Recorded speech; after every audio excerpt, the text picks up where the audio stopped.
हर एक गेहूं के दाने के ऊपर ओम नमः शिवाय। खाली गेहूं ही नहीं, इसमें और भी चीजें। तिल भगवान महादेव को चढ़ाइए।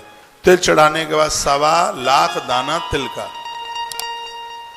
और ये प्रदोष वाले दिन तो बहुत ही ज्यादा कमाल की बात है।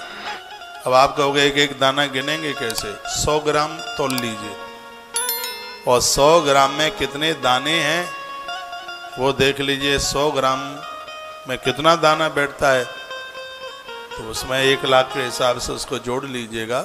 और वह तिल फिर कहीं हवन और यज्ञ में जाकर के लग जावे, भगवान महादेव परदेश में गई हुई दौलत को ला करके तुम्हारे घर में पटक देंगे।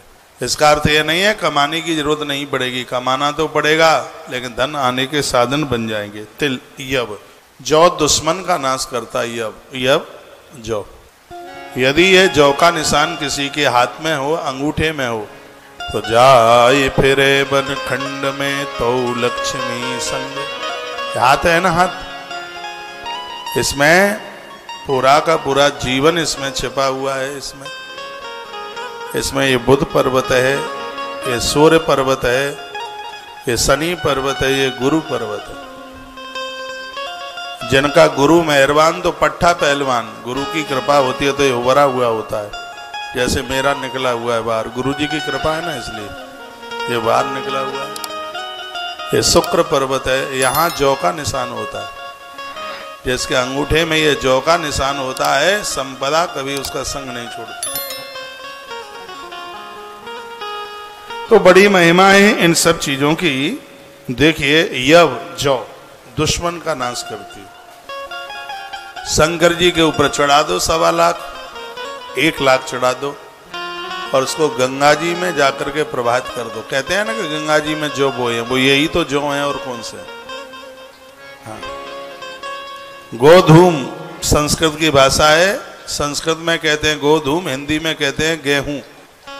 1 लाख गेहूं महादेव के ऊपर चढ़ाइए और उसको दूध में पका करके यदि ले लिया तो मृगी का रोग हमेशा के लिए खत्म हो जाएगा।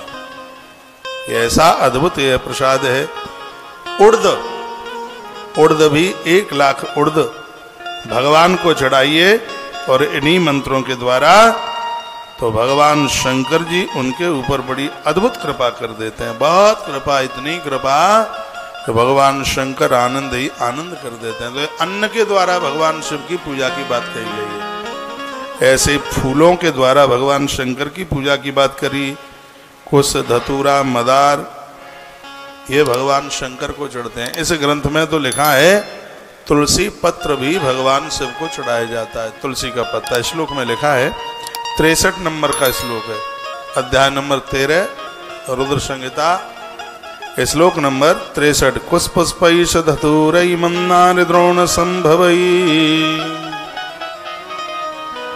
तथा तुलसी पत्रै बिल्व पत्रै विशेषता। तुलसी को तो विशेष में माना गया। इसमें तो कहा गया है कि तुलसी से भगवान की जब पूजा की जाती है, भगवान शंकर को पूजा जाता है, तो भगवान अपनी परम भक्ति दे देते हैं। भक्त वत्सल सदाशिव अपनी पराभक्ति दे देते हैं। यदि कोई इन चीजों से भगवान की पूजा करता है तो भगवान सब कुछ दे देते हैं, किसी भी चीज की कमी नहीं रहने देते। उसमें तुलसी की भी बात कही गई है। लिखा तुलसी पत्र विशेष माना गया, और यह भी नहीं है साधारण विशेष। तुलसी मंजरी के बिना तो प्रदोष की पूजा ही पूरी नहीं होती। काले तिल और तुलसी मंजरी, इसके बिना तो प्रदोष की पूजा ही पूरी नहीं होती। कई बार मैंने वीडियो डाली है। यहाँ से महापुराण में लिखा है कि भगवान महादेव के विशेष अनुष्ठान में आप रोज नहीं चढ़ाते हैं, तो विशेष अनुष्ठान में तो तुलसी पत्र को भगवान शिव के साथ लीजिए। और एक आनंद की बात और इसमें है कि तुलसी पत्र को बेल पत्र के साथ मिलाकर के चढ़ा दें तो और ज्यादा प्रभाव है।